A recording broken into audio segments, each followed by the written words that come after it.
Nama saya Putri Meliarti Toto, NIM 2101 Prodi Bimbingan Konseling. Di sini saya akan mau menyelesaikan tugas tes komunikasi antar pribadi. Baik, saya akan menjelaskan dari materi pertama sampai materi pertemuan ke-6. Materi yang pertama adalah konsep dasar komunikasi. Komunikasi dalam suatu proses penyampaian informasi, pesan, ide, atau gagasan dari suatu pihak ke pihak lain. Pada umumnya, komunikasi dilakukan secara lisan atau verbal yang dapat dimengerti oleh kedua belah pihak.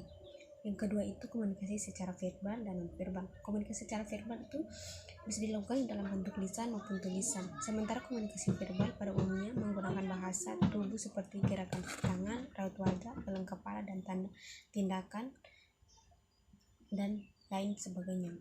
Yang ketiga itu etika dalam berkomunikasi itu seperti berkomunikasi sehari-hari antara lain bahasa yang baik, ramah dan sopan, berinisiatif sebagai pembuka ide dan sebagai dialog pembuka, menggunakan panggilan atau sebutan orang baik, bertingkah laku yang baik, ramah, lapang dada dalam berkomunikasi, bersikap dewasa, tidak berkanak-kanak, menempati diri.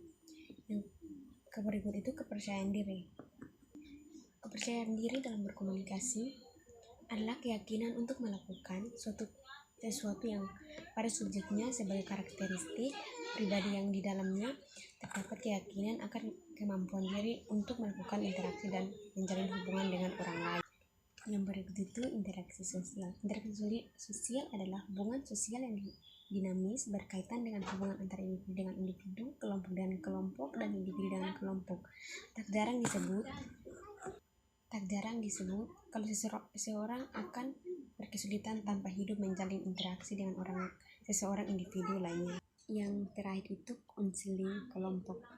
Konseling kelompok adalah suatu bentuk layanan atau bantuan oleh seseorang konselor kepada individu yang membutuhkan untuk menyelesaikan masalah yang sedang dihadapi, yang dilaksanakan dalam situasi kelompok dengan melibatkan fungsi saling percaya, saling pengertian, saling menerima, dan saling mendukung satu sama dengan yang lain. Demikian hasil pemaparan materi dari saya. Terima kasih.